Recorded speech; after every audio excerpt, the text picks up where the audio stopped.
Now they say, well, some say never speak ill of the dead, but I really struggle with James Whale. I never liked the guy. I mean, my first experience of him was in the 90s through cable TV or something like that. And personally, I thought he was a prize prick then, and my assessment of him certainly didn't improve when I saw him online and what was it, talk radio.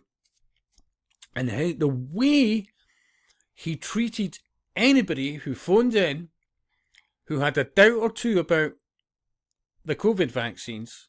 I mean, he would honestly type it in James Whale vaccines. Yeah. He wanted mandatory COVID vaccines. He wanted unvaccinated nurses should be sacked. He demonised anybody who didn't take. Even on the fact of masks. They should have this, they should have that, they should have blah, blah, blah. I repeat, I thought he was a prize prick. I really did. Because I met nurses who could see what was happening. You know, they were given the jags. And then, you know, the same people who were given the jags, they were seeing them back in within weeks and all the rest of it with so many problems, left, right, and centre. Yeah? Doesn't take a rocket science to realise, especially when you're just seeing so many people and you're doing the same thing and there's so many similar outcomes. And I'd met a number of nurses who were shitting bricks about taking it for that reason. Yeah?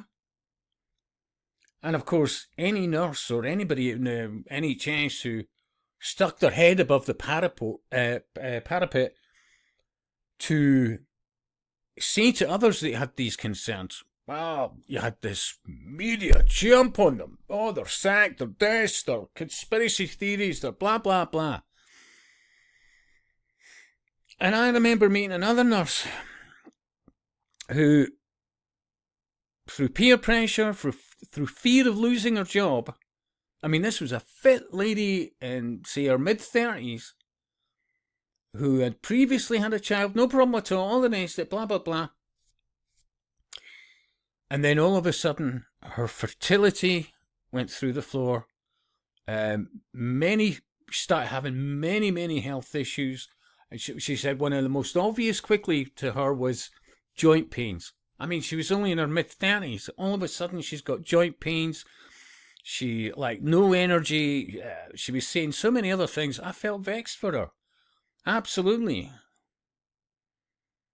And it takes a strong character to say, well, my job's not worth my life. You know, to lose it. And not a lot of support from many, even at the time. I noticed that as well, but yeah, so many of them were telling me the amount of people that they noticed all of a sudden had major health problems. Remember, a lot of them were just turning up just to, you know, did you get your jab? Well, I got the letter, all this kind of stuff for it. And James Whale, his venomous attitude towards anybody who was not up for taking that COVID vaccine, and wearing a mask and staying indoors and doing everything else, blah, blah, blah. And I look at this, which is James Whale last seen on TV interview with Nigel Farage. Thanks, Nigel. That's a bloody Masonic handshake. I mean, seriously. I mean, it's like, did you see that? Fucking, you know.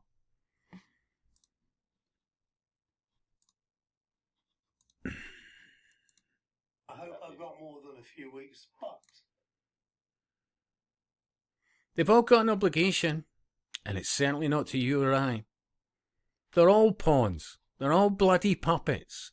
They're all well paid. And I'll repeat, they're not giving a shit about you or I. So if you think that's your hero, or that you're boo-hooing about that toss bag, I can't help you.